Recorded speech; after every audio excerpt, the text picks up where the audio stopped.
Good morning, everybody.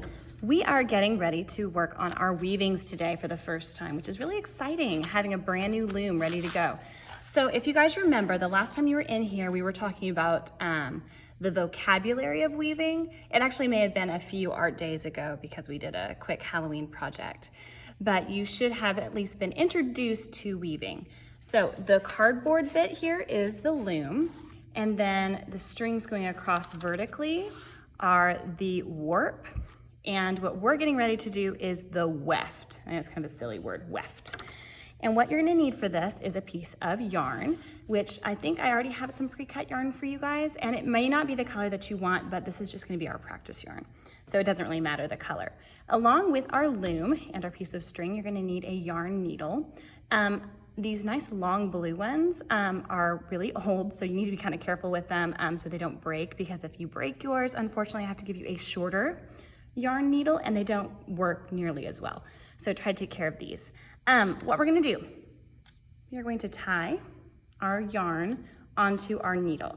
And how to do that is you're gonna put the end of the yarn through the eye. We should have labeled that in our sketchbook too. So you're just gonna stick that through, and then you're gonna make a loop.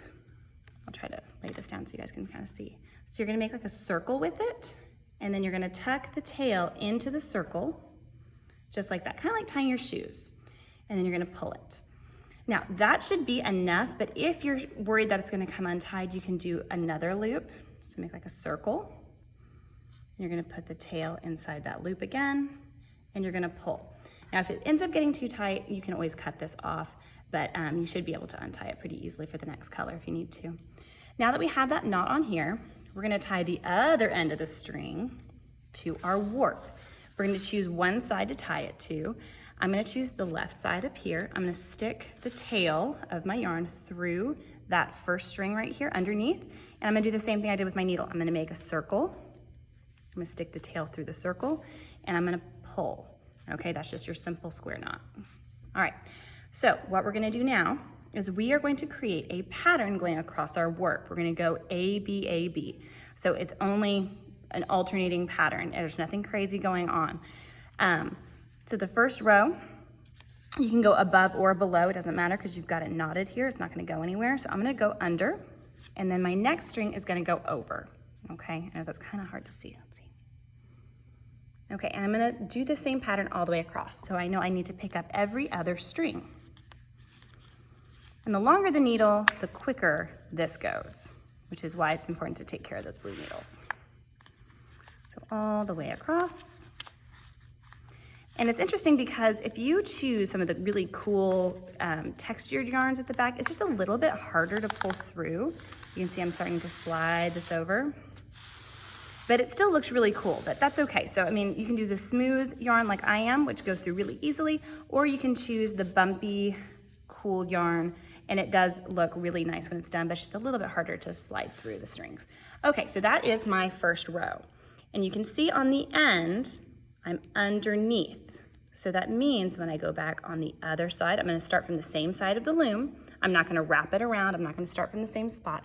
I'm gonna just start on underneath this last piece here, and I know I need to go over because I'm doing the opposite. So we're gonna do an AB pattern or a BA pattern. It'll be the opposite of whatever's on top. So you can see here that my yarn is on top of the string here, the warp, and it needs to go underneath below. So that's how you know that you're doing it correctly, is it's the opposite of what's on top. And you're just gonna do the same thing. You're gonna slide it all the way over. Now, if you get into a knot or a tangle, and you feel like you're not gonna be able to get it out yourself, before you cut a string, you need to make sure that you're asking maybe a neighbor first for help, or you can always raise your hand for me because I can help you untangle it. Because if you accidentally snip one of your warp strings, we have to rewarp the whole thing and you have to start over, which is not fun for anybody when you've done a whole bunch of work. So if you get into a tangle, just ask for help. Okay, so I have 2 rows now, and I've just kind of pushed them up on top of each other, and I'm checking to make sure that the bottom row is the opposite of the top row. Now, you're just gonna continue doing this weaving until your string is out, unless you wanna change colors. Now, let's say you wanted to change colors. You can see at the end here, I ended underneath. So when I do my next row, I'll need to be on top. But if you wanted to be finished, I would prefer that you try to use up as much of this yarn as you can.